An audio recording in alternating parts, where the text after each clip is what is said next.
شروع اللہ کے نام سے جو بڑا مہربان نہایت رحم کرنے والا ہے۔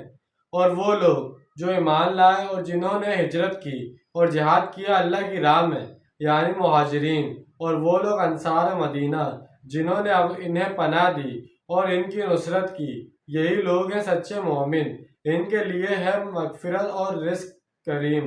یہاں پر مہاجرین اور انصار کے ان دونوں گروہ کا اکٹھے ذکر کر کے ان مومنین صادقین کی خصوصیات کے حوالے سے ایک حقیقی مومن کی تعریف کے دوسرے رخ کی جھلک دکھائی گئی ہے،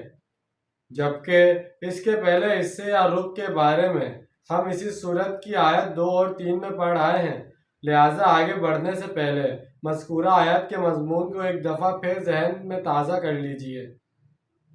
اس تفصیل کا خلاصہ یہ ہے کہ اسلام کی بنیاد 5 چیزوں پر ہے، یعنی کلمہ شہادت، نماز، روزہ، حج